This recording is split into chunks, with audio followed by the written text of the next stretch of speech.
अब शुरू हो गया रिकॉर्डिंग इसका।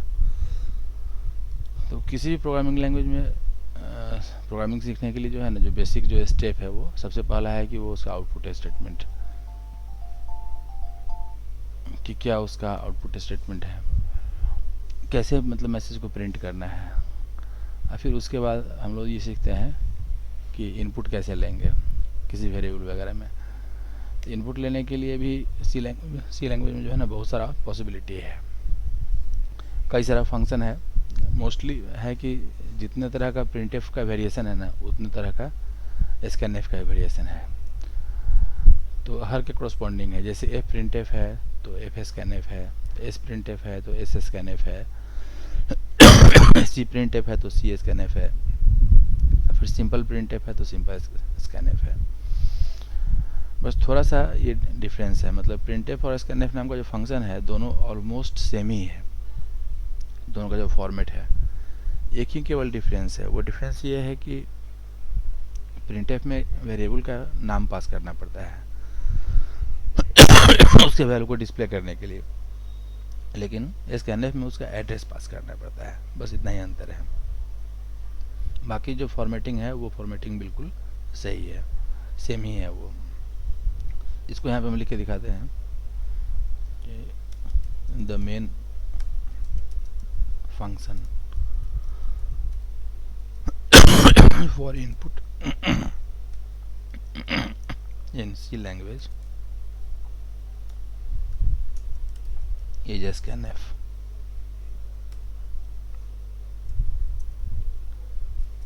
The format of scanf function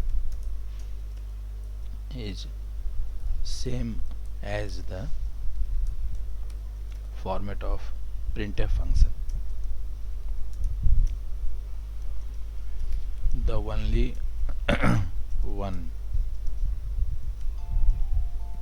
difference. एक सेकंड, बार बार पता नहीं क्यों फ़ोन कर रहे हैं, बोल देते हैं इनको।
Hello.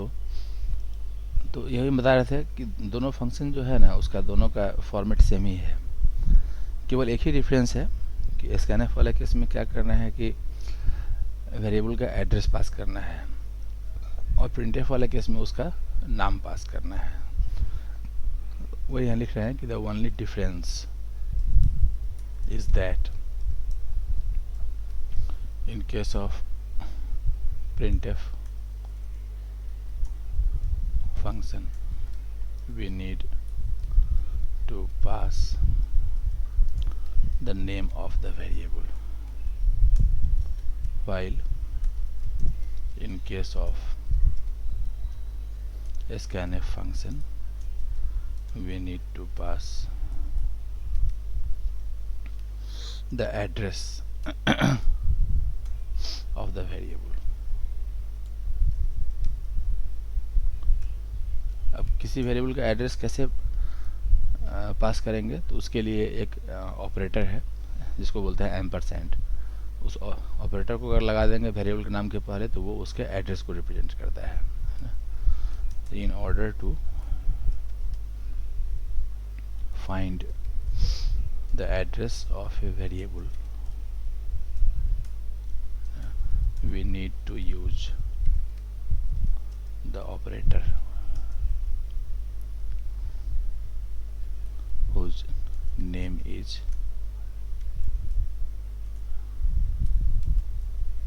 address of operator and is represented by the symbol ampersand. जैसे मान लो मेरे पास कोई वेरिएबल है जिसका नाम है फर्स्ट नेम, ठीक है, या एज या रेट या प्राइस कुछ भी, तो सिंपली अगर उस वेरिएबल का हम कहीं नाम अगर लिखते हैं, दैट मीन्स कि उसके वैल्यू को हम रिप्रेजेंट कर रहे हैं। और उस वेरिएबल के नाम के जस्ट पहले अगर एम्परसेंड लगा देते हैं, तो इसका मतलब हुआ कि हम उसके एड्रेस को रिप्रेजेंट कर सकते हैं। For example, if we are having a variable with name price, then the expression ampersand price will represent the address of this variable, है ना। तो अब क्या है कि इस प्राइस के वैल्यू को अगर डिस्प्ले करना है ना, कि to display the value of price variable, इसके लिए क्या करेंगे, प्रिंटफ यूज करेंगे। तो लिख देंगे, सिंपल फॉर्मेट ये होगा कि प्रिंटफ, अब पहला जो उसका आर्गुमेंट होगा वो एक स्ट्रिंग होगा, और उस स्ट्रिंग में बेसिकली फॉर्मेट स्ट्रिंग यूज करना है। तो हम लोग अभी ये मान के चल रहे हैं कि ये प्राइस नाम का जो वेरिएबल है ना, इसका टाइप जो है वो इंटीजर है, और इंटीजर के कॉरस्पॉन्डिंग जो हमारा जो फॉर्मेट स्ट्रिंग है वो या तो %d है या फिर %i है।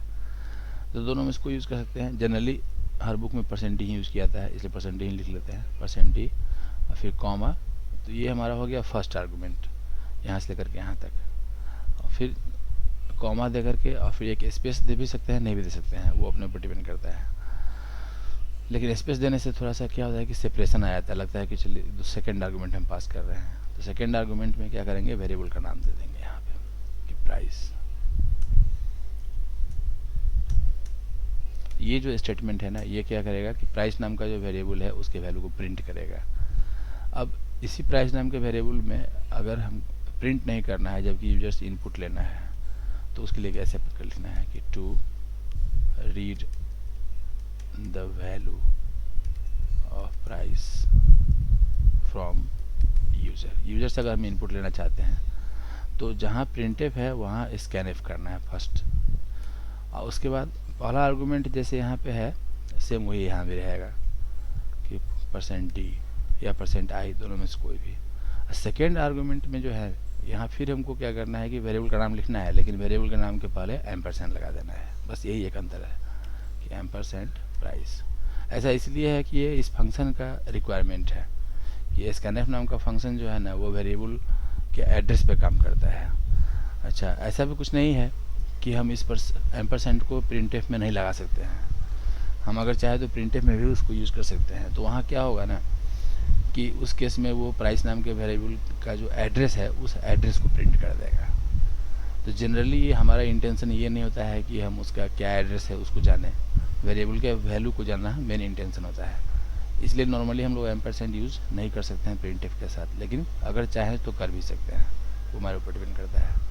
तो सिंटैक्स वाइज ये प्रिंटफ फंक्शन और स्कैनफ फंक्शन दोनों जो है ऑलमोस्ट सेम है, विथ ओनली वन डिफरेंस इस एम्परसेंड को लेकर के। अब इस आर्गुमेंट जो मेरा जो पहला क्या क्या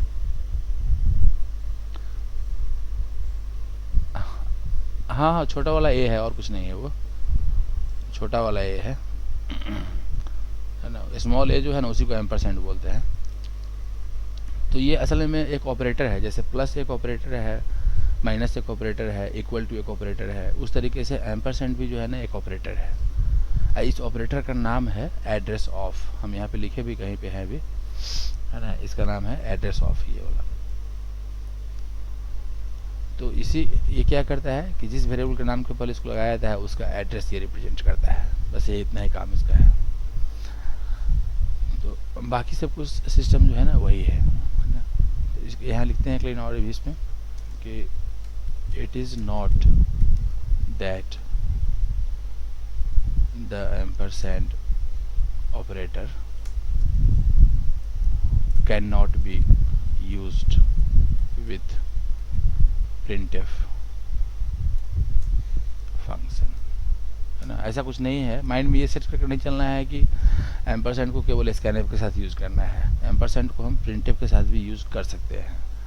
कब? जब किसी वेरिएबल के एड्रेस को डिस्प्ले करना हो तब, है ना। When we want to display the address of a variable, then we can use ampersand operator with printf also, है ना।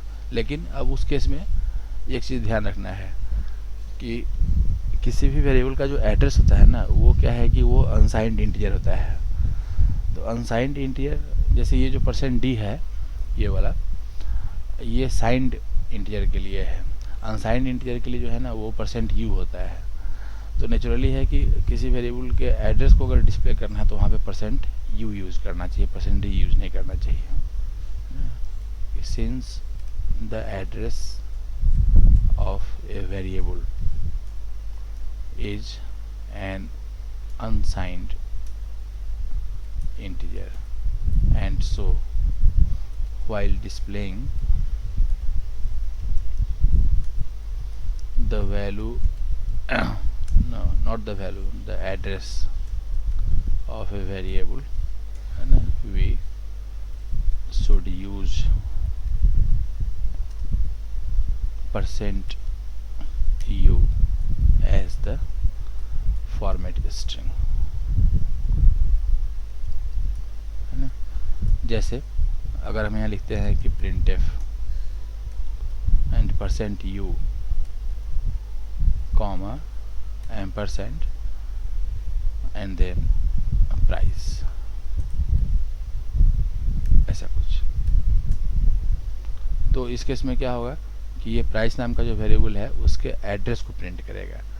और चूँकि हमको पता है पहले से कि एड्रेस जो हमारा है वो अनसाइंड इंटीजर है, इसलिए हम लोग यहाँ क्या किया कि %u यूज़ कर लिया। तो ये फॉर्मेट स्ट्रिंग जो है ना बहुत इंटरेस्टिंग चीज़ है ना। मतलब इसमें क्या है कि वेरिएबल का जो टाइप होता है वो कंपैटिबल होता है। जैसे इंटीजर टाइप का वेरिएबल और कैरेक्टर टाइप का वेरिएबल जो है वो एक दूसरे से कंपैटिबल है। तो हम लोग इस फॉर्मेट स्ट्रिंग का यूज़ जो है ना हम लोग इस पॉइंट ऑफ व्यू से भी कर सकते हैं कि किसी भी इंटीजर के कॉरस्पॉन्डिंग कौन सा कैरेक्टर है, अगर इसको प्रिंट करना है तो वहाँ भी हम लोग वेरिएबल के टाइप और उसके फॉर्मेट स्ट्रिंग्स को एक्सचेंज करके यूज कर सकते हैं। जैसे नॉर्मली क्या होता है कि कीबोर्ड में हमारे पास जितना भी सिंबल है या जितना भी कैरेक्टर है सब का के कॉरस्पॉन्डिंग अपना एक कोई ना कोई एक नंबर है जिसको हम लोग आस्की वैल्यू बोलते हैं, American standard code for information interchange. तो हर की का अपना एक नंबर डिफाइन किया हुआ है। जैसे इंटर की जो है उसका 13 है ना। जो स्मॉल कैपिटल ए है उसका 65 है, जो स्पेस है उसका 32 है।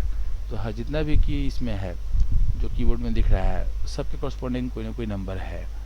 तो उस नंबर को अगर हम डिस्प्ले करना चाहें उसका जो आस्की वैल्यू है तो वहाँ पे ये फॉर्मेट स्ट्रिंग काम करता है। नहीं तो जैसे क्या करेंगे हम लोग कि वेरिएबल का जो टाइप है ना अगर उसको सेट कर देंगे कैरेक्टर उसमें किसी कैरेक्टर को डाल देंगे। कैरेक्टर डालने के बाद अगर उसको उस वेरिएबल को हम अगर एज ए कैरेक्टर डिस्प्ले करेंगे तो नेचुरल है कि वही कैरेक्टर वो डिस्प्ले कर देगा। लेकिन उसी वेरिएबल के वैल्यू को अगर हम एज ए नंबर डिस्प्ले करेंगे तो अब उस केस में क्या होगा ना कि वो उस कैरेक्टर को नहीं डिस्प्ले करके उसके कॉरस्पॉन्डिंग जो नंबर है उस नंबर को डिस्प्ले कर देगा। तो सी लैंग्वेज में ये फैसिलिटी काफ़ी अच्छा है कि वेरिएबल हमारा जो है चाहे उसका टाइप इंटीजर हो चाहे उसका टाइप कैरेक्टर हो तो हम उसको आपस में कन्वर्ट कर सकते हैं। मतलब किसी नंबर के कॉरस्पॉन्डिंग कौन सा कैरेक्टर है या किसी कैरेक्टर के कॉरस्पॉन्डिंग कौन सा नंबर है, इसको अगर दिखाना हो तो उसके लिए कोई खास अलग से कैलकुलेशन करने की ज़रूरत नहीं है। केवल वो उसके डाटा का टाइप और उसका जो फॉर्मेट स्ट्रिंग है दोनों को आपस में एक्सचेंज करके हम चाहें तो इस चीज़ को ये करते हैं, डिस्प्ले कर सकते हैं। अभी उसका एक प्रोग्राम लिख हम दिखाते हैं। दूसरी बात यह है कि जब किसी अनसाइंड का मतलब हो गया कि जो नेगेटिव वैल्यू कंटेन नहीं करेगा, केवल पॉजिटिव वैल्यू लेगा। और तो एड्रेस जो है ना कभी भी नेगेटिव नहीं होता है, एड्रेस हमेशा पॉजिटिव होता है, इसलिए यहाँ पे %u यूज़ किया गया है। अब % अगर करेंगे तो उसका रेंज कम हो जाएगा, तो वो क्या करेगा कि आपस में राउंडिंग कर लेगा, राउंडिंग करने के बाद वो गलत वैल्यू डिस्प्ले करना शुरू कर देगा। ठीक है, तो जब भी एड्रेस प्रिंट करना है तो इसलिए %u यूज़ करना है, क्योंकि एड्रेस जो है हमेशा वो अनसाइंड इंटीजर होता है। अब है क्या कि जिस समय हम किसी प्रोग्राम में स्कैनएफ यूज़ करते हैं तो स्कैनएफ फंक्शन जो है ना वो क्या करता है ना कि साइलेंटली मतलब वो वेट करना शुरू करता है फॉर द यूजर इनपुट। तो नेचुरली है कि यूज़र को पता होना चाहिए ना कि हमें क्या इनपुट करना है। अगर प्रोग्राम रन करे और वो इनपुट के लिए वेट करना शुरू कर दे, ठीक है, तो उसमें कोई बुराई नहीं है। लेकिन यूज़र को कैसे पता चलेगा कि उसको क्या एंट्री करना है, किसी का नाम एंट्री करना है कि किसी की कोई नंबर इनपुट करना है या क्या करना है। इसलिए हम लोग क्या करते हैं कि स्कैनएफ के साथ कि जस्ट पहले जनरली प्रिंटएफ भी एक यूज़ करते हैं। वो प्रिंटएफ यूज़ करते हैं बस इस पॉइंट ऑफ व्यू से कि पहले यूज़र को हम एक मैसेज डिस्प्ले कर देते हैं कि ठीक है कि प्लीज़ इंटर योर नेम या प्लीज़ इंटर योर एज या please enter your height, something like this. तब उसके बाद स्कैनएफ यूज़ करते हैं। ऐसा करना कंपल्सन नहीं है, ठीक है, लेकिन कंपल्सन इस पॉइंट ऑफ व्यू से है कि यूज़र को अगर नहीं बताया जाए कि क्या उसको इनपुट करना है तो हमेशा वो अंधकार में रहेगा और वो जो इनपुट करेगा वो सही से इनपुट नहीं कर पाएगा, समझ नहीं पाएगा, है ना। तो इसलिए ये कॉमन है। जैसे पाइथन वगैरह में क्या है ना कि पाइथन में क्या है कि इनपुट नाम का जो फंक्शन है वहाँ पे उस इनपुट फंक्शन में ही हम मैसेज को पास कर देते हैं। ठीक है, तो वहाँ फ़ायदा ये होता है कि हमको अलग से वहाँ पे प्रिंट यूज़ नहीं करना पड़ता है। मतलब ऐसा नहीं है कि पहले प्रिंट यूज़ किए तब इनपुट यूज़ किए। ये चूँकि इनपुट को ही ऐसा बना दिया गया है कि वहीं पे वो क्या करता है कि मैसेज भी प्रिंट कर देता है। जैसे जावास्क्रिप्ट है तो जावास्क्रिप्ट में भी वही कहानी है कि वहाँ उसका जो प्रॉम्प्ट नाम का जो फंक्शन है उस फंक्शन में ही हम मैसेज को पास कर देते हैं। तो जब वो प्रोग्राम रन करता है ना तो वो पहले मैसेज को डिस्प्ले कर देता है और तब फिर वो यूज़र से इनपुट लेता है। लेकिन सी वगैरह में जो है ना इस तरह का फैसिलिटी नहीं है, या C++ में भी इस तरह का फैसिलिटी नहीं है ना। ये सब क्या इसमें क्या है कि इनपुट लेने का जो भी फंक्शन है उस फंक्शन में ये कैपेबिलिटी नहीं है कि वो कुछ आउटपुट भी डिस्प्ले करे। ठीक है, अब पाइथन वगैरह का जो इनपुट फंक्शन है ना वो दोनों काम करता है, पहले कुछ मैसेज भी डिस्प्ले करता है और मैसेज डिस्प्ले करने के बाद फिर वो वेट करता रहता है इनपुट के लिए। तो फ़ायदा उससे ये होता है कि अलग से प्रिंट स्टेटमेंट यूज़ करने का ज़रूरत वहाँ पे नहीं पड़ता है। तो वो तो हर लैंग्वेज का अपना अपना फीचर है। ठीक है, और नेचुरल है कि जो लैंग्वेज बाद में आएगा, ठीक है, वो पहले वाले लैंग्वेज से थोड़ा सा एडवांस होगा ही होगा, क्योंकि जो प्रोग्रामर है उसको पहले फील होता है कि इस लैंग्वेज में ये कमी था, ये कमी था, उस कमी को दूर करने के लिए फिर नया लैंग्वेज लॉन्च किया जाता है। तो लेकिन सी में हम लोग क्या करेंगे कि यहाँ पे इसको यहाँ मेंशन कर देते हैं कि when we have to use scanf function in a program, then generally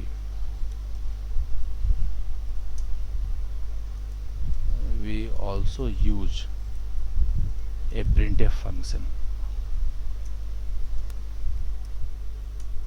just before it, है ना। The main purpose of calling printf function before scanf function is that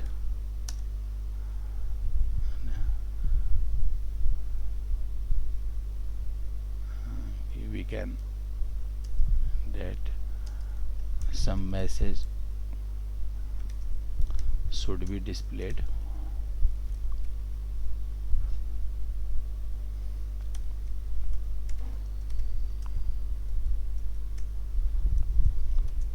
to the user, so that user can understand what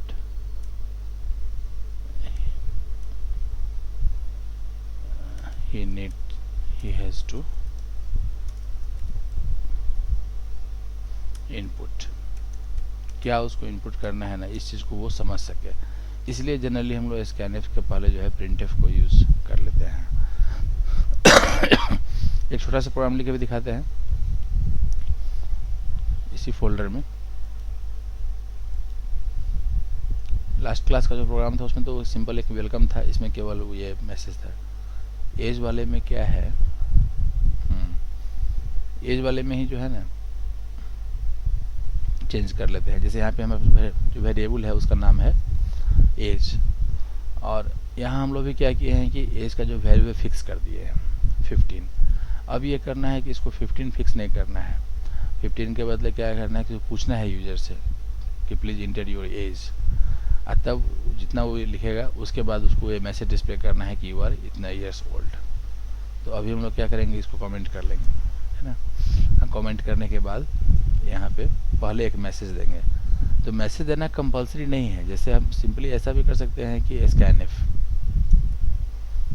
and then within double quotes %i या %d and %एज। तो अब ये programme काम करेगा। क्या होगा कि जब ये प्रोग्राम रन करेगा तो सबसे पहले ये 2 बाइट का जगह कंज्यूम करेगा, उस जगह का नाम देगा एज मेमोरी के अंदर। पहला काम ये हो जाएगा। उसके जस्ट बाद ये लिखा हुआ है कि स्कैनफ करना है और उस स्कैनफ फंक्शन में पास करना है एज नाम के वेरिएबल के एड्रेस को। तो अब वो वेट करता रहेगा यूज़र के लिए, है ना। कर्सर वहाँ पे ब्लिंक करता रहेगा, आगे नहीं बढ़ेगा। और जब यूज़र उसमें कोई नंबर डाल कर देगा तब वो फिर आगे बढ़ेगा। जब आगे बढ़ेगा तो ये प्रिंटफ काम करेगा। प्रिंटफ में लिखा हुआ है कि you are %i years old, लेकिन यहाँ पे यूज़र को पता नहीं चलेगा ना कि क्या इसको इनपुट करना है।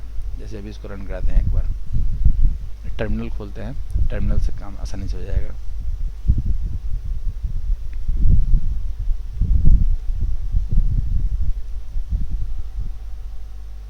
ये जो मॉस है ना, ये बड़ी इंटरेस्टिंग चीज़ है। ये भी एक तरह का सेल है।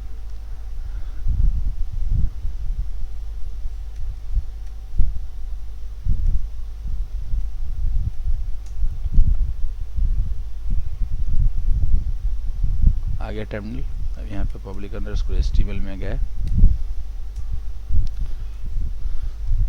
इसके अंदर MC वाला जो फोल्डर है उसमें चलेगा, फिर CS103 में गया। अब उस प्रोग्राम को फिर से कंपाइल कर लेते हैं। 1 मिनट, पता नहीं किसका फोन आ रहा है, बार बार कॉल आ रहा है। हटाओ, कट ही गया।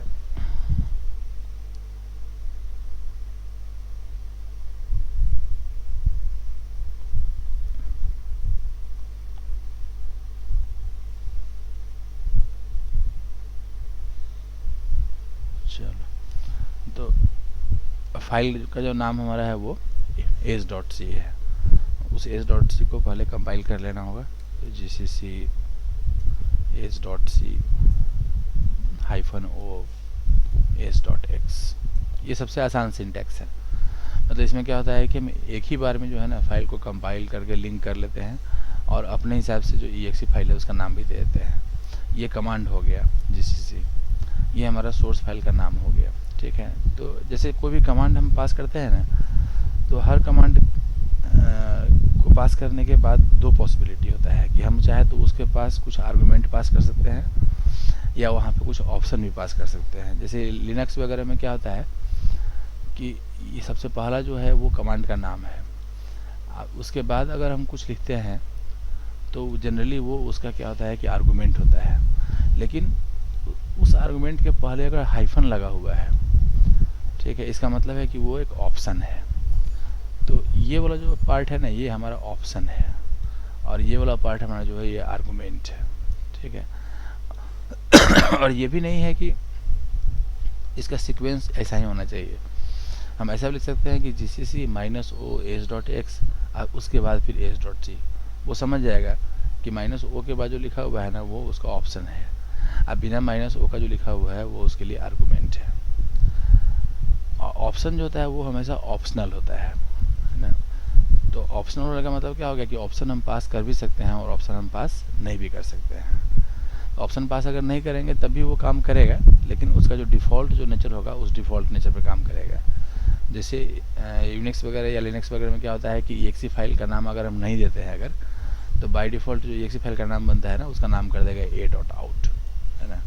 वो आउट इसलिए करता है कि आउट का मतलब होता है कि आउटपुट फाइल है, और ए का मतलब हो गया कि पहला आउटपुट फाइल है। तो इससे अच्छा अप्रोच ये है कि हम अपना खुद का नाम दे दें, इसीलिए हम लोग इसको ऐसे यूज करेंगे कि जीसीसी। अच्छा, जीसीसी जो है इसमें बेसिकली कमांड का नाम सीसी है। CC stands for C compiler. पहला सी जो है वो सी लैंग्वेज के लिए है, और दूसरा सी जो है ना वो कंपाइलर के लिए है। और ये जो उसके पहले लिखा हुआ है ना जी, इसका भी एक अलग से मीनिंग है। जी स्टैंड्स फॉर GNU, है ना, GNU सी कंपाइलर। यहाँ पे साइट हमें खोल कर दिखाते हैं GNU का। एक वेबसाइट है जिसका नाम है gnu.org, है ना। ये ओपन सोर्स का जो है ना सबसे बड़ा ये मतलब ये वेबसाइट है, ये सबसे बड़ी संस्था यही है जो पूरे ओपन सोर्स के पैकेज को मेंटेन करती है। तो लिनक्स वगैरह तो फुल्ली ओपन सोर्स है। अब माइक्रोसॉफ्ट भी धीरे धीरे क्या हो रहा है कि ओपन सोर्स में कन्वर्ट हो रहा है। लेकिन ये GNU जो है ना ये एक ऐसा ऑर्गेनाइजेशन है ना, ये ऑर्गेनाइज का पर्पस ही एक ही पर्पस है। इसका पर्पस है कि ऐसा पैकेज बनाना या ऐसा सॉफ्टवेयर बनाना जिसका सोर्स कोड जो है वो हमेशा अवेलेबल हो, मतलब सोर्स कोड कोई भी आदमी उसका रीड कर सके। नॉर्मली क्या होता है कि हम लोग प्रोग्राम अगर बना करके डेस्कटॉप बेस्ड अगर प्रोग्राम बनाते हैं तो जो क्लाइंट होता है उसको हम लोग EXE फाइल देते हैं। हालांकि अब ये सब कंसेप्ट धीरे धीरे ख़त्म होते जा रहा है। अब तो सब कुछ मतलब ब्राउज़र बेस्ड हो गया और सब कुछ वेब बेस्ड हो गया है। लेकिन अभी भी बहुत लोग क्या करता है ना कि सोर्स कोड नहीं देना चाहता है क्लाइंट को। तो वो जो अप्रोच है ना वो अप्रोच गलत माना जाता है ना। ओपन सोर्स का सिस्टम कहता है कि नहीं, कि आप जो भी प्रोग्राम बनाइए उस प्रोग्राम का जो EXE फाइल है या जो भी रन करता है वो तो आप क्लाइंट को दीजिए ही दीजिए, साथ में आप उसका सोर्स कोड भी दीजिए। सोर्स कोड देने से क्या होता है ना कि पैकेज ऐसा नहीं है कि सोर्स कोड देने का मतलब ये हो कि हम उससे पैसा नहीं ले रहे हैं, पैसा हम उसे लेंगे, उसके बावजूद भी उसको सोर्स कोड दे देंगे। तो सोर्स कोड देने से हमको ये फील होता है कभी कभी कि सोर्स कोड हमने दे दिया, अब वो आदमी मेरे पास नहीं आएगा, वो अपने से कस्टमाइज़ कर लेगा, ये कर लेगा, वो कर लेगा। बात सही है, लेकिन वो कस्टमाइजेशन इतना आसान नहीं होता है कि हर आदमी उसको कस्टमाइज़ कर ले। क्योंकि जब रियल लाइफ जो पैकेज बनता है, जो सॉफ्टवेयर बनता है ना, उसमें इतना कॉम्प्लिकेटेड सिचुएशन हो जाता है नॉर्मली करते करते कि सोर्स कोड अपना ही लिखा हुआ सोर्स कोड जो है ना 2 महीने बाद, 6 महीने बाद, साल भर के बाद आदमी नहीं समझ पाता है कि उसमें क्या लिखा हुआ था, कौन सा लॉजिक लगा हुआ था, किस कारण से ये किया हुआ था।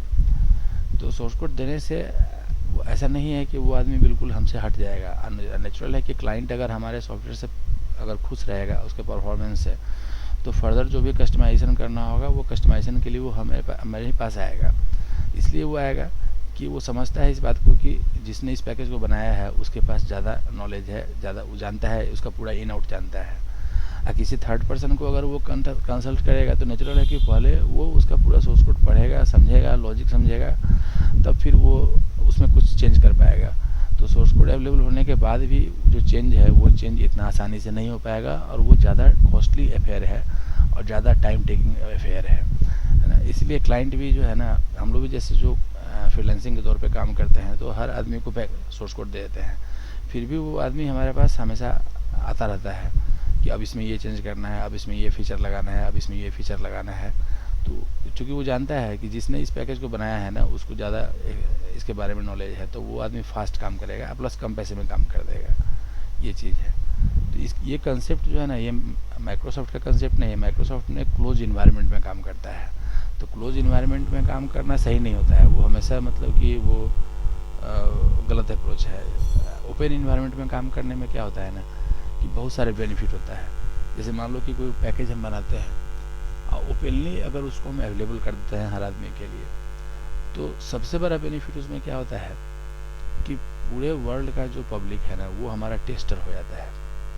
हर आदमी उस पैकेज को डाउनलोड करके टेस्ट कर सकता है और हर आदमी अपने अपने हिसाब से टेस्ट करके हमको रिपोर्ट करेगा कि भाई कि इस पैकेज में ये गड़बड़ी है, इसमें ऐसा नहीं, ऐसा होना चाहिए, ऐसा नहीं होना चाहिए। अगर हम क्लोज्ड इन्वायरमेंट में काम करते हैं तो हमको तो टेस्टर को हायर करना पड़ेगा, ठीक है, डेवलपर को हायर करना पड़ेगा, तो उसका अपना एक लिमिटेशन होगा कि हम कितने टेस्टर को हायर कर सकते हैं, कितने डेवलपर को हायर कर सकते हैं। कितनी बड़ी कंपनी में फिर भी उसका अपना एक लिमिटेशन होगा।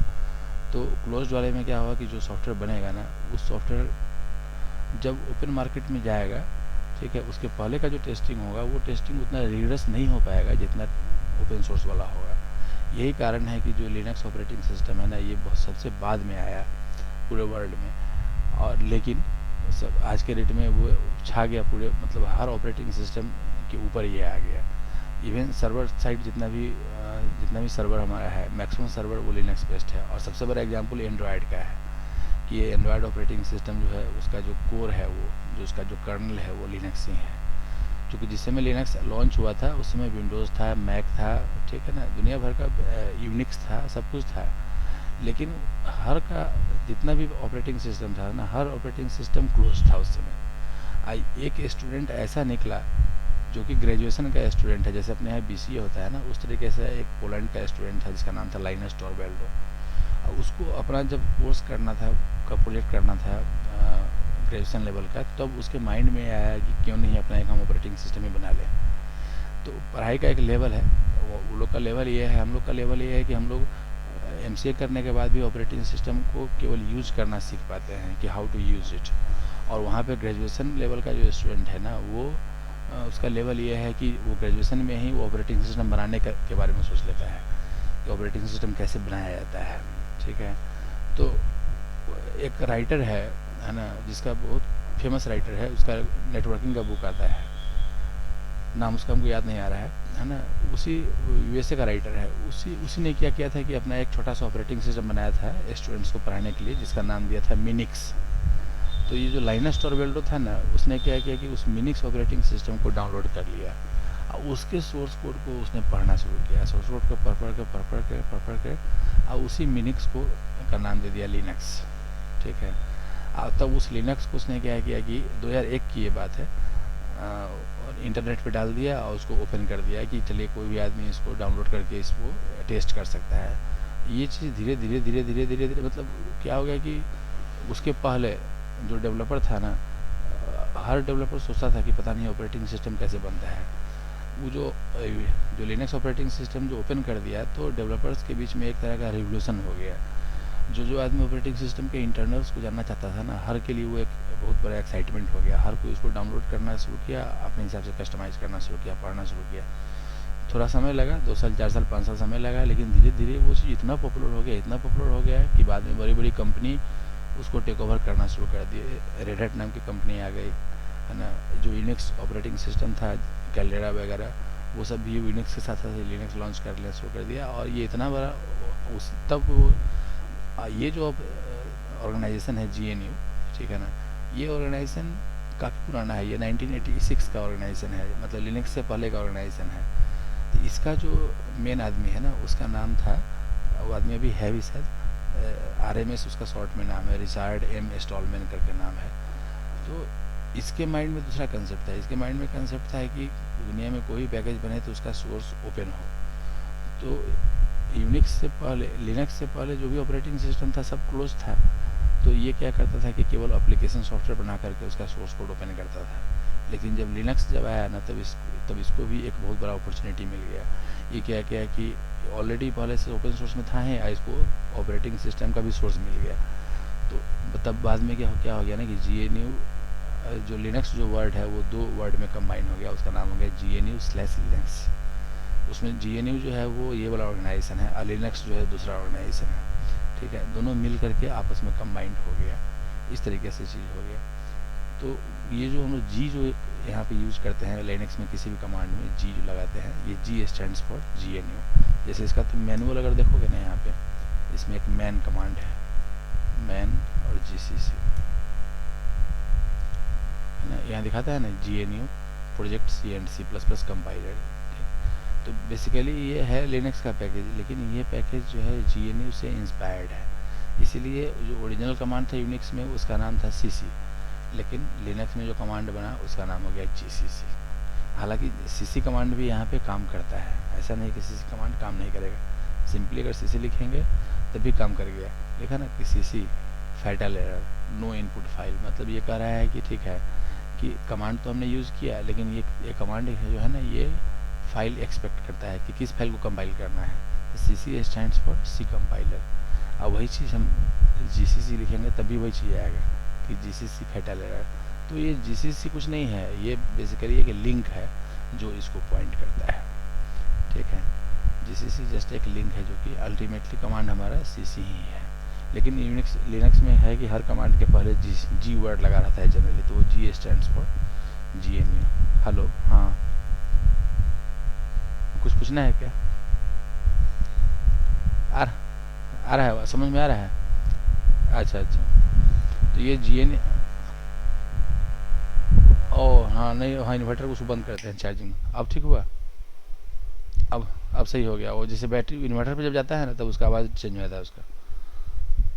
अब सही हो गया होगा। वो लैपटॉप चार्जिंग में लगा हुआ था ना, और इन्वर्टर मतलब लाइट कट गया होगा, इन्वर्टर पे आ गया होगा, इस कारण से ऐसा हुआ।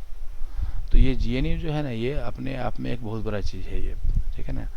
और ये सपोर्टेड बाय है फ्री सॉफ्टवेयर फाउंडेशन, मतलब ये वही है कि सोर्स इसका पूरा का पूरा ये ओपन है।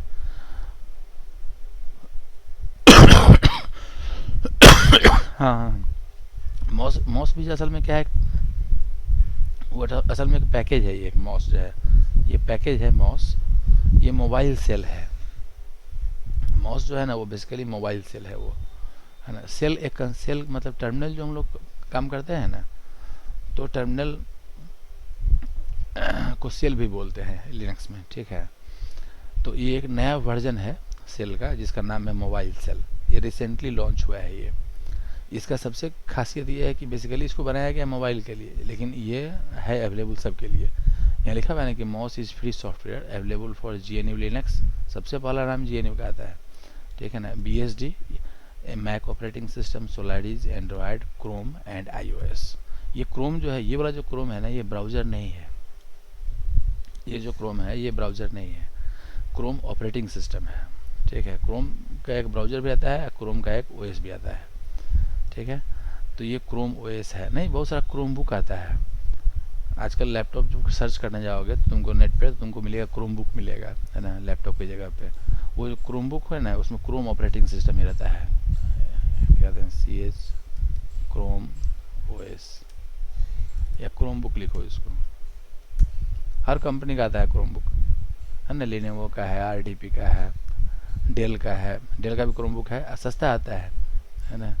इसमें क्या है कि इसका जो ऑपरेटिंग सिस्टम है एकदम लाइट वेट होता है। वो इसका जो ऑपरेटिंग सिस्टम है लाइट वेट होता है। मतलब अब आज के डेट में कंसेप्ट ये हो गया है कि हमारे पास अगर ऐसा कोई लैपटॉप है जिस लैपटॉप में बस वो जब वो स्टार्ट होना है तो उसमें क्रोम ऑपरेटिंग सिस्टम स्टार्ट हो जाए, दैट्स ऑल। बाकी हमको किसी चीज़ से कोई मतलब नहीं है, उसमें एडिटर है कि नहीं, टर्मिनल है कि नहीं, वर्ड है कि नहीं, एक्सेल है कि नहीं, इससे कोई बहस ही नहीं है। केवल हमको ऑपरेटिंग से केवल ब्राउज़र चाहिए, क्योंकि सब कुछ क्लाउड में है, एवरीथिंग क्लाउड में है, सब कुछ सर्वर पे है, लोकल सिस्टम पे कुछ है नहीं। तो लोकल सिस्टम पे 10-12 GB का जगह हो, एक छोटा सा ऑपरेटिंग सिस्टम हो और एक ब्राउज़र हो, दैट्स ऑल। तो ब्राउज़र अगर हमारे पास अगर है ना, तो समझो कि पूरा का पूरा सिस्टम हमारे पास है, क्योंकि सब कुछ ब्राउज़र बेस्ड हो चुका है। आज जितना पैसा हम इन्वेस्ट करते हैं लैपटॉप में या डेस्कटॉप में, उससे कम उतना पैसा अगर हम इन्वेस्ट कर दें अगर हम नेटवर्किंग वगैरह में, तो इंटरनेट कनेक्शन चूँकि धीरे धीरे बढ़िया होते जा रहा है, तो हम बहुत सारा सर्वर का यूज़ करके हम सब कुछ काम कर सकते हैं। जैसे अभी हम यहाँ जो काम कर रहे हैं, जो भी प्रोग्राम हम राइट कर रहे हैं, वो सब सर्वर पर राइट कर रहे हैं डायरेक्टली, लोकल पे राइट नहीं कर रहे हैं। इससे फ़ायदा ये है कि आज इस लैपटॉप पर काम करते हैं, कल होकर दूसरे लैपटॉप पे काम करेंगे, कभी डायरेक्ट मोबाइल पे काम करना सेव रहेगा, हर जगह से एक्सेसिबल रहेगा वो, हाँ, कहीं से भी एक्सेस कर सकते हैं। तो इसलिए क्रोम बुक जो है वो धीरे धीरे फेमस होते जा रहा है। जनरल लैपटॉप की तरह ये आ गया है गूगल क्रोम बुक। इसमें क्रोम ऑपरेटिंग सिस्टम इसमें लगा हुआ है ना, लिखा हुआ है ना कि Chromebook are not like other laptops, they run Chrome OS, है ना, an operating system made by Google, they are powerful so they can handle.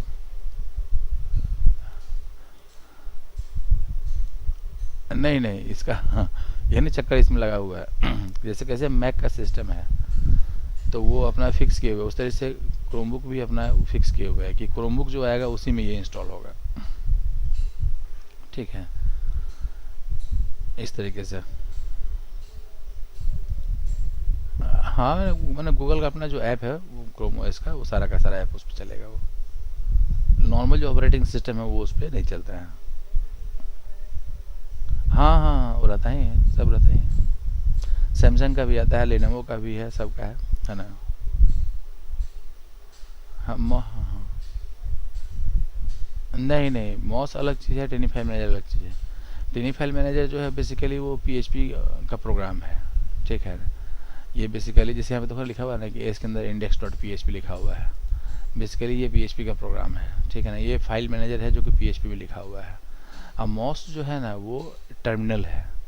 ठीक है, तो नॉर्मली हर ऑपरेटिंग सिस्टम में अपना टर्मिनल होता है, जैसे लिनक्स के पास भी अपना टर्मिनल है, विंडोज़ में भी टर्मिनल है। ठीक है, जो कमांड प्रॉम्प्ट उसका आता है। तो होता क्या है कि नॉर्मल जो टर्मिनल है उससे अगर हम किसी सर्वर को कनेक्ट करते हैं तो वो एक ख़ास समय के बाद जो है ना वो टर्मिनल का कनेक्टिविटी लॉस्ट हो जाता है। अगर हम कोई काम नहीं करेंगे तो वो क्या होगा कि उसका कनेक्शन उसका लॉस्ट हो जाएगा, उसका है ना, वो एक टाइम सेट किया हुआ रहता है। मॉस जो बनाया गया है वो इसको इसलिए बनाया गया है कि अगर कहीं पे हमारे पास अगर नेटवर्क कनेक्शन अगर हमारा अगर लो भी अगर है और बार बार अगर नेटवर्क अगर डिस्कनेक्ट भी हो रहा है, फिर भी ये क्या करेगा कि ये अपना कनेक्टिविटी जो है ना लॉस्ट नहीं होने देता है। यहाँ लिखता है ना कि चेंज आईपी, है ना, स्टे कनेक्टेड, ये इसका सबसे बड़ा फीचर है। जैसे नॉर्मली अगर हम किसी सर्वर से कनेक्शन इस्टेब्लिश करते हैं ना तो जैसे ही आईपी एड्रेस चेंज होता है तो वो कनेक्शन लॉस्ट हो जाता है, कनेक्शन लॉस्ट हो जाएगा ऑटोमेटिक। यही कारण है कि अगर तुम जियो का कनेक्शन अगर यूज़ करोगे जियो के मोबाइल से, तो जियो का जो कनेक्शन है उसका सबसे बड़ा खामी यही है कि वो बहुत फ्रिक्वेंटली अपना आईपी एड्रेस चेंज करता रहता है। तो अगर तुम सर्वर साइड पे अगर काम करोगे पीएचपी वगैरह में या सी पैनल के थ्रू, तो वहाँ जैसे ही आईपी एड्रेस चेंज होगा वैसे ही तुम्हारा कनेक्शन लॉस्ट हो जाएगा, तुम परेशान हो जाओगे। ठीक है, तो ये उसी का सॉल्यूशन है। लिखता है कि चेंज आईपी, अगर आपका आईपी अगर चेंज भी होता है फिर भी आप जो है सो कनेक्टेड रहिएगा, लिखता है ना स्टे कनेक्टेड। ठीक है, मतलब ये आईपी एड्रेस चेंज होने पे जो है क्या करता है कि वो कनेक्शन को लॉस्ट नहीं होने देता है। तो किसी भी सर्वर पे अगर लॉन्ग टर्म अगर काम करना है तो हम लोग क्या किए हुए हैं कि हम मेरा जो अपना जो सर्वर है ना उस सर्वर पे इसको इंस्टॉल कर लिए हुए हैं, मॉस को इंस्टॉल किए हुए हैं। इसको दो जगह इंस्टॉल करना पड़ता है, सर्वर पे भी और क्लाइंट पे भी। ठीक है, तो सर्वर पे भी इंस्टॉल कर लिए, यहाँ लोकल सिस्टम पे भी इंस्टॉल कर लिए, तब ये मॉस कमांड यहाँ से काम करता है। तो इससे हाँ, सर्वर भी क्या है, जैसे ये है डेस्कटॉप है वैसे सर्वर भी है, उसका भी अपना टर्मिनल है। जैसे अभी ये जो टर्मिनल मेरा खुला हुआ है ना ये वाला, ये टर्मिनल बेसिक है। नहीं, सर्वर लोकल सिस्टम पे कर सकते हो काम आराम से, लोकल जो लैपटॉप है ना।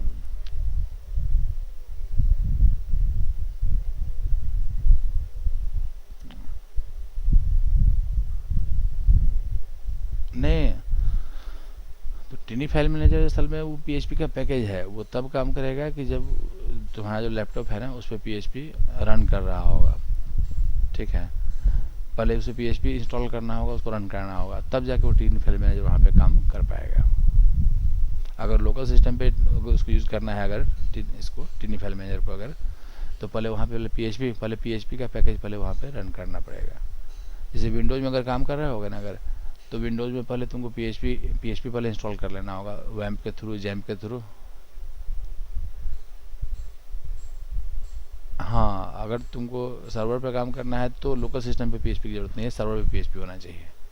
ठीक है, तब उस टिनी फाइल मैनेजर को फिर क्या करना होगा कि सर्वर पे इंस्टॉल करना होगा, और फिर तुम उसको यहाँ से एक्सेस कर सकते हो, अपने लोकल सिस्टम से एक्सेस कर सकते हो।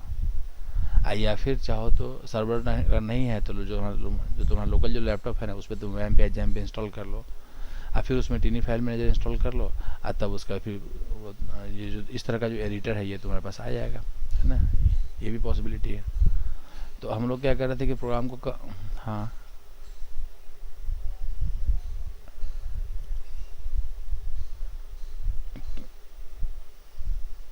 व्हाट्सएप पे, हाँ नहीं यहाँ पे ये जो व्हाट्सएप है सो ये वाला, ये तो व्हाट्सएप का जो ये है ना, क्या उसको बोलते हैं, web dot WhatsApp dot com dot, हाँ हाँ उसको यूज़ करते हैं हम लोग, उसको यूज़ करते हैं ब्राउज़र के थ्रू। जैसे अपने ब्राउज़र में तुम अगर खोलोगे ना web dot WhatsApp dot com, तो तुमको एक क्यूआर कोड यहाँ पे दिखाएगा। और फिर मोबाइल में जो तुम्हारा जो व्हाट्सएप है उसके थ्रू क्यूआर कोड को स्कैन कर लो। तो स्कैन करने के बाद क्या होगा कि मोबाइल, हाँ ये लिंक हो जाएगा, ये लिंक हो जाएगा। अब इससे काम करना आसान होता है ना। मोबाइल पे, अब मोबाइल अपना कहीं भी रखा हुआ है, यहाँ से अपना आदमी काम कर रहा है ना। हाँ ये कॉमन चीज़ है web dot WhatsApp dot com. इसके लिए क्रोम में होना कोई जरूरी नहीं है, तुम फायरफॉक्स में भी काम कर सकते हो, किसी ब्राउज़र में ये काम कर जाएगा वेब डॉट व्हाट्सएप। जैसे मान लो कि ये फायरफॉक्स हमारा है ना, ऐसे web dot WhatsApp dot com लिखेंगे ना, अब आ गया ये क्यूआर कोड आ गया। हाँ उस फ़ोन से यहाँ पे अटैच हो जाएगा। ये लिखा हुआ ना कि open WhatsApp on your phone, tap menu और settings and select link device, है ना, point your phone to this screen to capture the code. बस यही इसका सिस्टम है ये। तो ऐसा केवल व्हाट्सएप का ही ऐसा कोई जरूरी नहीं है, ऐसा और भी जैसे स्काइप वगैरह है, स्काइप में भी ये फैसिलिटी है। स्काइप को भी तुम अगर चाहो तो लोकल सिस्टम पे यूज़ कर सकते हो, या फिर web dot Skype dot com अगर ऐसा लिखोगे तो स्काइप तुम्हारा यहाँ पे खुल जाएगा।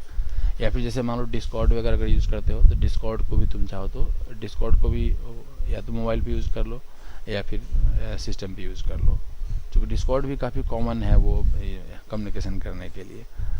तो ये अलग चीज़ है, ठीक है। अब जैसे प्रोग्राम को कंपाइल करना हम बता रहे थे कि हम लोग का जो प्रोग्राम है एज डॉट सी, तो पहले जो कंपाइल करते हैं कि GCC age dot C -o age dot X, compile link हो गया। अब जैसे देखो इसको जब रन कराएंगे ना तो अब ये सीधा वेट कर रहा है यहाँ पे, इसलिए वेट कर रहा है कि प्रोग्राम में जो है ना स्टार्टिंग में ही लिखा हुआ है scanf, तो ये scanf फंक्शन के कारण ये वेट कर रहा है। लेकिन जो यूज़र है उसको पता नहीं चल पा रहा है ना कि हमको क्या करना है, यहाँ पे क्या एंट्री करना है, नाम एंट्री करना है कि नंबर एंट्री करना है कि क्या इनपुट करना है। इसलिए अभी जैसे हमको पता है कि एज इनपुट करना है, जैसे हमने लिखा 25, तो यहाँ लिख दिया कि यू आर 25 ईयर्स ओल्ड। तो ये जो काम हुआ ये scanf के कारण हुआ, और ये जो काम हुआ ये printf के कारण हुआ। बेहतर ये होगा कि इसके जस्ट पहले एक मैसेज प्रिंट किया जाए कि प्लीज़ इंटर योर एज, तब यूज़र को समझ में आएगा कि क्या उसको इनपुट करना है। जैसे यहाँ पे हम लोग क्या करेंगे, लिख देंगे printf और फिर एक मैसेज डाल देंगे कि please enter your age in years, ठीक है, ऐसा कुछ लिख दिए। तो पहले एक printf यूज़ कर लिया, तब एक scanf यूज़ कर लिया, तब उसके बाद फिर से printf यूज़ कर लिए। अब जैसे इसको फिर से कंपाइल करते हैं, अब कंपाइल करने के बाद जब इसको रन कराएंगे आ गया please enter your age in years. अब यहाँ पे हमने लिखा 20, तो आ गया यू आर 20 ईयर्स ओल्ड। तो यहाँ से लेकर के यहाँ तक का जो आउटपुट आया ना ये printf, पहले printf के कारण आया, और उसके बाद जो कर्सर जो ब्लिंक कर रहा था ये वाला पार्ट ये scanf के कारण हुआ, ठीक है। उसके बाद फिर ये जो मैसेज आया नेक्स्ट वाला, ये मैसेज आया अगला जो printf है उसके कारण आया है।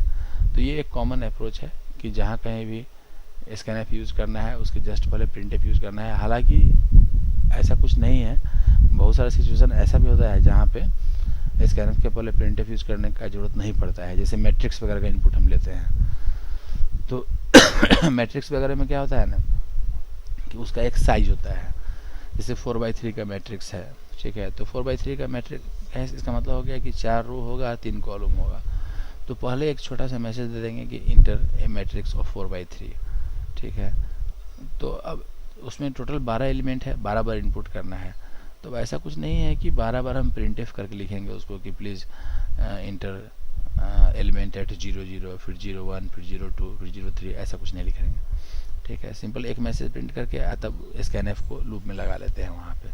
तो वहाँ हर स्कैनएफ के पहले जो है प्रिंटएफ नहीं रहता है, लेकिन फिर भी यूजर समझ जाता है कि ओवरऑल उसको एक पहले से पता रहता है कि ठीक है कि मैट्रिक्स इनपुट करना है, और उसको मैट्रिक्स का साइज बताया हुआ रहता है, तो जितना साइज हमने बताया उतना नंबर वो ऑटोमेटिकली वो इनपुट कर देगा। तो ये सिचुएशन टू सिचुएशन ये वेरी करता है कि, लेकिन कॉमन चीज़ ये है कि स्कैनएफ के पहले एक प्रिंटएफ यूज कर लेना चाहिए, ठीक है। अब जैसे इनपुट लेने के बाद हम बता रहे थे कि फॉर्मेट स्ट्रिंग का जो कंसेप्ट है ना, उसमें ये होता है कि हम अगर चाहें तो इंटीजर के कॉरस्पॉन्डिंग कैरेक्टर और कैरेक्टर के कॉरस्पॉन्डिंग इंटीजर को प्रिंट कर सकते हैं। तो वहाँ पे ये फॉर्मेट स्ट्रिंग जो है ना काफ़ी ये हैंडी होता है। तो उस चीज़ को बताते हैं कि कैसे उसको करेंगे, है ना। टू डिस्प्ले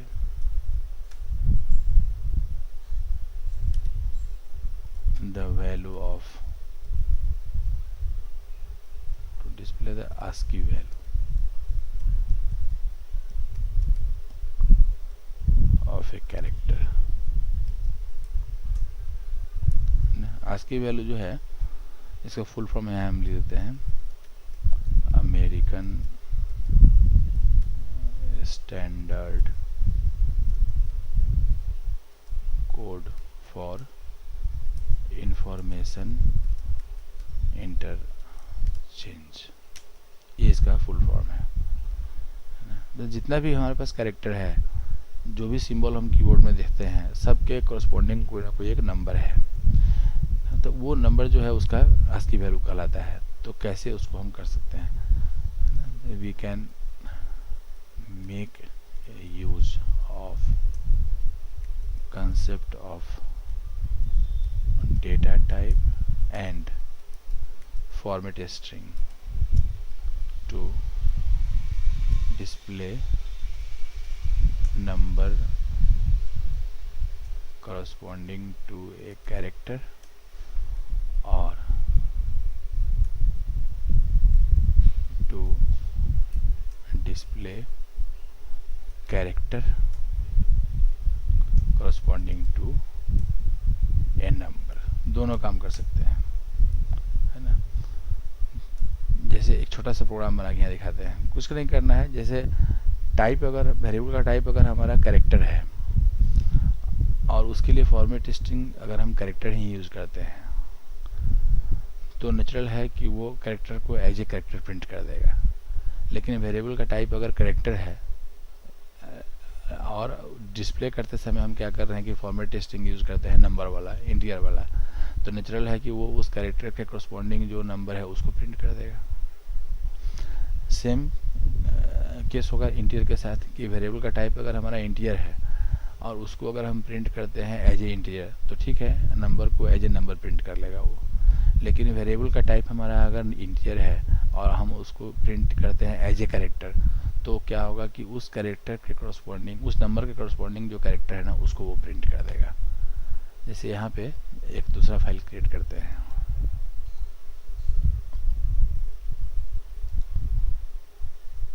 इसका नाम देते हैं ASCII ASCII.c।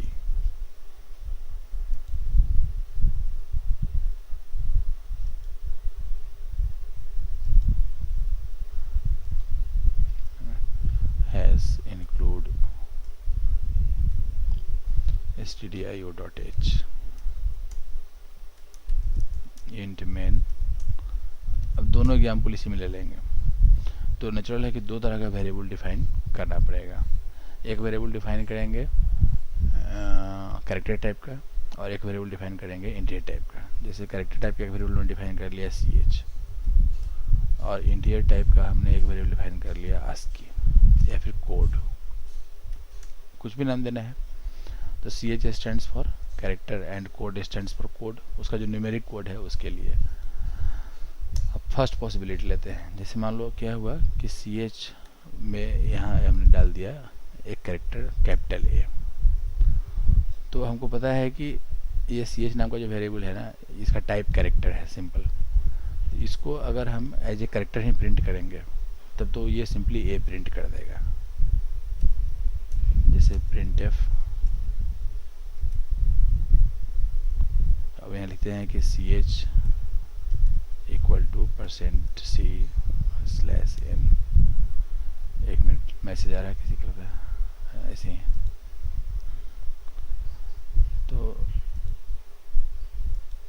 कॉमा यहाँ ch, यहाँ क्या हो रहा है ना कि जिस वेरिएबल को हम प्रिंट कर रहे हैं ch, उसका टाइप जो है वो कैरेक्टर है, और उसके कॉरस्पॉन्डिंग जो फॉर्मेट स्ट्रिंग हमने यूज़ किया है वो भी कैरेक्टर है। तो ये कुछ नहीं है, इस यहाँ हम लोग क्या कर रहे हैं कि character as character.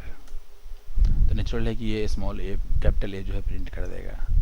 Second possibility है कि हम लोग ऐसा कर सकते हैं, लिख सकते हैं कि ch equal to %d/n and then again ch। अब यहाँ क्या हो गया कि ये है कि कैरेक्टर एज इंटीजर। तो नेचुरल है कि वो ch का जो कोड होगा ना, जो उसका जो ASCII वैल्यू होगा उसको वो प्रिंट कर देगा।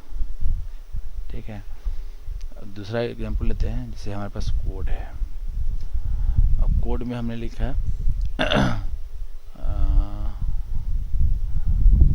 मान लो लिखते हैं कि 98, ठीक है, या 100। तो अब इस 100 को हम कैसे प्रिंट करना चाहते हैं? अगर इसको यहाँ लिखते हैं कि code equal to %d/n and then code. तो बेसिकली कोड का जो टाइप था वो इंटीजर था, तो इंटीजर एज इंटीजर, तो ये 100 को एज ए 100 प्रिंट कर देगा। लेकिन इसी printf को अगर हम कॉपी कर लें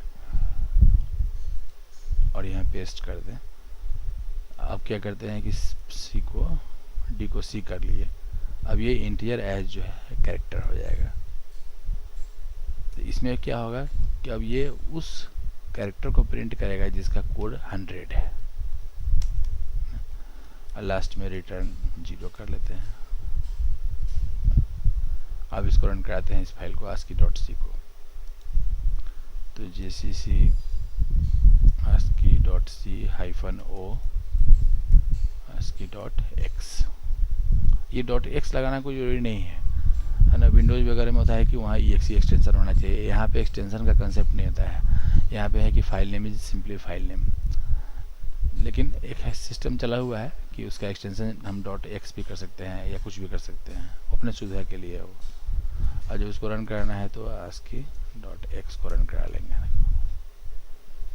ये बता रहा है ना कि जो मेरा ओरिजिनल जो ch है वो a है, और उस a के कॉरस्पॉन्डिंग जो नंबर है ना 65 है। इसका मतलब ये हुआ कि कैपिटल A का जो ASCII वैल्यू है वो 65 है, और ये जो कोड हमारा था जिसका कि वैल्यू था 100, ठीक है, उस 100 को अगर हम एज ए कैरेक्टर प्रिंट करते हैं तो इसका निकलता है d।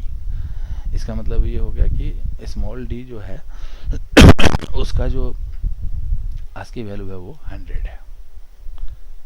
तो ये कन्वर्जन जो है ना, इस कन्वर्जन काफ़ी हैंडी है यहाँ पे सी लैंग्वेज में। दूसरे लैंग्वेज में भी है इस तरह का सिस्टम, जावास्क्रिप्ट वगैरह में भी है इस तरह का सिस्टम दिया हुआ है।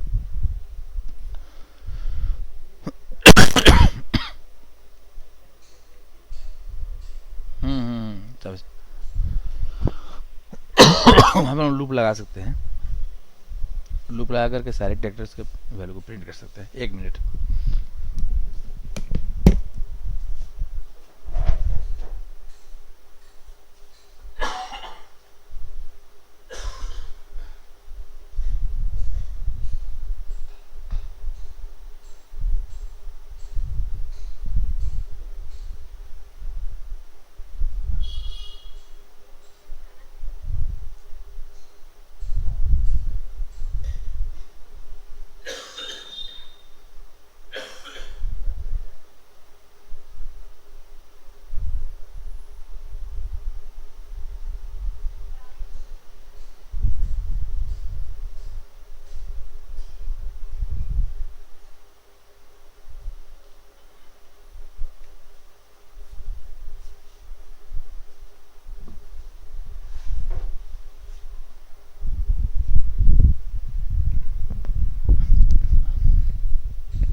तो ये जो सिस्टम है ना, मतलब ये सिस्टम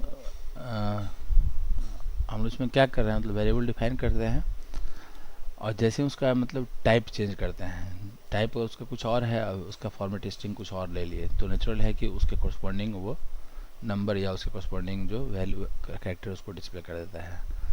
तो इस चीज़ को बाद में जैसे हम लूप लगाएंगे ना, लूप सीखेंगे, तो लूप के थ्रू भी इसको इम्प्लीमेंट कर लेंगे। जैसे हम अगर देखना चाहते हैं कि स्टार्टिंग 1 से लेकर के और 200 तक जितना भी नंबर है उस नंबर के कोरस्पॉन्डिंग कैरेक्टर कौन कौन सा है, तो आराम से वो डिस्प्ले कर देगा वो लूप के थ्रू। बस करना ये होगा कि वो 100 इसलिए लिखे हैं कि मतलब ये हम ये जानना चाह रहे हैं कि ये जो 100 जो नंबर है ना, ये किसी न किसी कैरेक्टर का आस्की वैल्यू होगा, ठीक है। तो आखिर किस कैरेक्टर का ये आस्की वैल्यू है। दो सिचुएशन है, एक है कि हमारे पास कैरेक्टर पता है पहले से और हम उसका कोड जानना चाहते हैं, ठीक है। और दूसरा ये है कि कोड हमें पहले से पता है, हम उसका कैरेक्टर जानना चाहते हैं। तो कैरेक्टर अगर पहले से पता है, कोड जानना चाहते हैं, तो ये वाला सिचुएशन है, ठीक है। जैसे यहाँ पे हमने पहले फिक्स कर दिया कि मेरा कैरेक्टर जो है वो स्मॉल कैपिटल ए है, अब उसका कोड जानना था तो %d यहाँ पे हम लोग यूज़ कर लिए। %d इसलिए यूज़ कर लिए कि वेरिएबल जो मेरा जो ch है उसका जो बेसिकली जो टाइप है वो कैर है। तो कैर को, लेकिन कैर को जब हम एज ए नंबर प्रिंट करेंगे ना, तो वो उसका आस्की वैल्यू प्रिंट कर देगा। और ये सेकेंड वाला जो पॉसिबिलिटी है, इसमें क्या है कि हमको पहले से नंबर पता है, ठीक है, और हम ये जानना चाहते हैं कि ये जो नंबर है ना, आखिर ये किस कैरेक्टर का आस्की वैल्यू है। हाँ, तो उसके लिए हम लोग क्या कर रहे हैं कि उसी कोड को एज ए %c यूज़ कर ले रहे हैं। ये दो बहुत कॉमन चीज़ है ना। जैसे यहाँ पे ये है कि to know the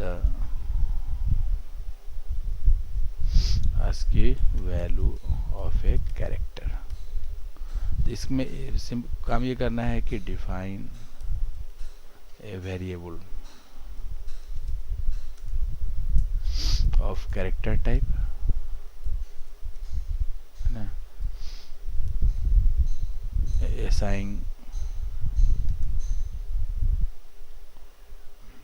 a symbol to it and then display it as an integer। तो ये क्या करेगा कि उस, है ना, कि it will display the ASCII value of that symbol। ये फर्स्ट पॉसिबिलिटी हो गया। दूसरा है कि to know the character corresponding to an ASCII value. Just reverse हो गया।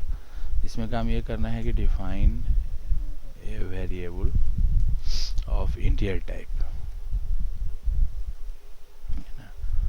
assign ASCII value to it, है ना, and then display it as a character। क्या करेगा कि it will display character corresponding to that ASCII value. नहीं, तो दोनों का एग्जाम्पल इसमें है ही, इसका भी एग्जाम्पल है और इसका भी एग्जाम्पल है। इस प्रोग्राम में लिखा हुआ है कि कैरेक्टर को कन्वर्ट कर दिया गया इंटीजर में और इंटीजर को कन्वर्ट कर दिया गया कैरेक्टर में। ये दो पॉसिबिलिटी है, ठीक है। हमको लगता है कि इतना काफ़ी है आज के लिए, है ना। फिर हम लोग आगे बढ़ते हैं, लेकिन कल और परसों 2 दिन जो है ना बंद है बकरीद को लेकर के। तो हमको लगता है कि नेक्स्ट क्लास सैटरडे को ही हो पाएगा, थर्सडे वाला जो है नहीं हो पाएगा, क्योंकि ऑफिशियली कल परसों 2 दिन बंद रहेगा। फिर हम क्या कर बाद थोड़ी देर बाद हम क्या करेंगे ना कि इसको अपलोड कर देंगे यूट्यूब वाले चैनल पे, और फिर व्हाट्सएप पे उसको फिर मैसेज कर देंगे आए। हाँ, प्लस ये जो फाइल है ना, इस फाइल को भी व्हाट्सएप वाले ग्रुप में डाल देंगे, मतलब जो आज का प्रोग्राम है और ये जो फाइल है, दोनों चीज़। ठीक है।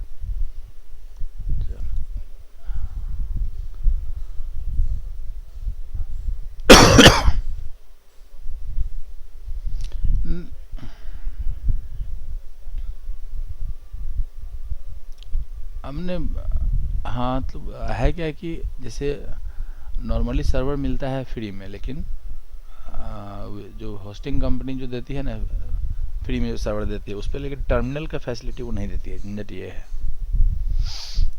टर्मिनल का फैसिलिटी वो नहीं देती है।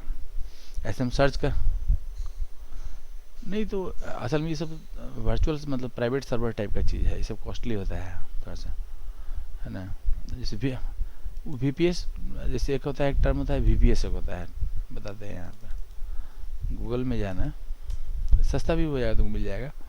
VPS एक होता है टर्म, VPS सर्च करना, VPS इन, हाँ इन इंडिया, तुमको सस्ता भी मिल जाएगा, ऐसा कुछ नहीं कि बहुत महंगा मिलेगा। ऐसे तो बाहर कंपनी जैसे है ना, bigrock.in है ना, यह होस्ट गेटर है। अब पता नहीं बिग रॉक का कॉस्टिंग क्या है, तो उसमें भी दो तरह का आता है, एक मैनेज्ड है, एक अनमैनेज्ड आता है। तो अनमैनेज्ड, हाँ VPS भी दो तरह का होता है, एक होता है, हाँ एक होता है मैनेज्ड और एक होता है अनमैनेज्ड। तो सी का प्रोग्रामिंग अगर करना है ना, तो उसके लिए तुमको जो है सो अनमैनेज्ड ही चलेगा, क्योंकि मैनेज्ड सब चाहिए। यहाँ देखिए हुआ है free managed VPS India, no extra for VPS management. हाँ, तो अनमैनेज लेने में फ़ायदा है, अनमैनेज लेने में फ़ायदा ये है कि तुमको, ये तो कॉस्टली है, 555 रुपये पर मंथ है दिखा रहा है, जैसे है ना यहाँ पे इंडिया का सर्वर है, ये स्टैंडर्ड है। लेकिन जो अनमैनेज को अगर मिल जाएगा ना, तो अनमैनेज वाला जो होगा सो, एक मिनट रुको, हाँ managed Linux VPS in India, ये तुमको थोड़ा सस्ता पड़ेगा, क्योंकि अभी उस पर तुमको ज़्यादा काम करना है नहीं, उसमें भी ज़्यादा स्पेस भी नहीं चाहिए, थोड़ा सा स्पेस चाहिए। यहाँ है ना सेल्फ मैनेज्ड,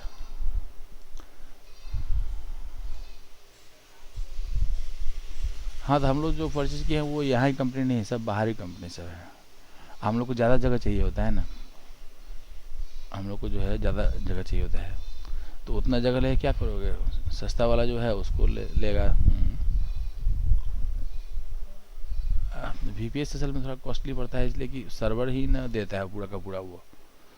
यहाँ पे है ना व्यू प्लान्स, फिर भी कितना भी सस्ता है तो ये है ना, यहाँ पे जैसे 2 GB रैम दे रहा है, 50 GB हार्ड डिस्क दे रहा है, SSD दे रहा है, 360 रुपये पर महीना दे रहा है, 360 रुपया, उससे कम में कोई,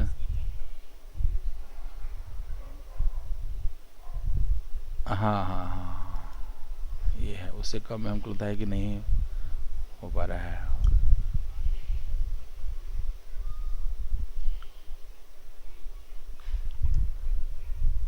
नहीं नहीं, वो उस पोस्ट पे टाइप का चाहिए होता है, वो पैसा पेमेंट करोगे तो वो चालू रहेगा, नहीं तो फिर वो बंद कर देगा, ये चीज़। हाँ हाँ हाँ हाँ, अच्छा इसका हम सर्च करके बताएंगे कि कोई बहुत सस्ता, हाँ कोई बहुत सस्ता अगर मिले। हालांकि ये भी मतलब स्टूडेंट के लिए भी महंगाई है, 350 रुपये पर मंथ जो है, ये भी महंगाई है ये, लेकिन जो प्रोफेशनल है, जो आदमी इस पर काम करता है, उसके लिए तो ये सस्ता हुआ है ना, उसके लिए सस्ता हुआ। तो हम लोग जैसे, हम जिससे भी लिए हुए हैं, जैसे वो वीबल से लिए हुए हैं, इसका दोनों जगह ब्रांच है इसका, नहीं वीरोटेक से नहीं, वीबल से है, वीरोटेक पे तो दूसरा लिए हुए हैं, वीबल है। इसमें है कि कस्टमाइजेबल है इसमें, जैसे है ना यहाँ पे VPS एंड क्लाउड्स। हाँ हाँ, इंडिया है इसमें है, केरला में इसका ब्रांच इसका है ना। यहाँ पे जैसे ना जेन वाला जो है, नहीं जेन वाला से सस्ता होगा तुमको ओपन VPS ये वाला।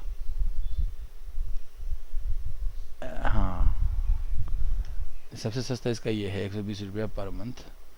तो इसमें है ना बहुत, हाँ 10 GB का जगह देगा और 1 GB रैम देगा।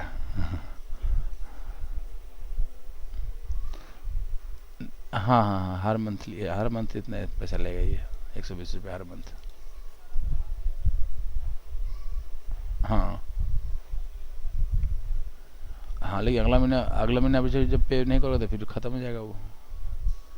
सर हाँ, तब लॉस नहीं हो जाएगा वो तो। हाँ, वैसा नहीं ना, वो तो लॉस हो ही जाएगा वो, ये चीज़ है। देखते हैं कोई मिल जाए कोई और।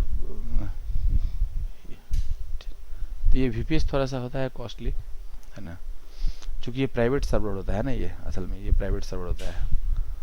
लेकिन देखते हम सर्च करेंगे कि मान लो कोई सस्ता कोई ऑप्शन मिल जाए, ऑनलाइन कोई टर्मिनल मिल जाए, है ना, तो उस टर्मिनल को आदमी यूज़ कर। हाँ, हो सकता है कि कोई फ्री भी मिल जाए। टेस्ट कर कुछ लिमिटेड जगह के साथ कोई फ्री भी मिल जाए, ऐसा हो सकता है। हम खोज के बता देंगे पक्का, हाँ मिल जाएगा, वो पक्का मिलेगा। जैसे वो इंटरनेट पे क्या है कि बहुत सारी चीज़ ना है, जैसे बहुत सारी कंपनी ऐसी होगी ना जो कस्टमर को अट्रैक्ट करने के लिए वो फ्री में देती होगी।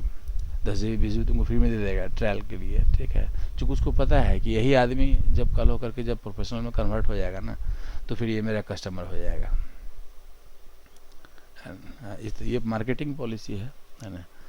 तो ऐसा पक्का होगा, ऐसा कोई ना कोई तुमको मिल ही जाएगा। हम खोज करके तुमको साहब जब होगा तो हम व्हाट्सएप वाले ग्रुप में डाल देंगे।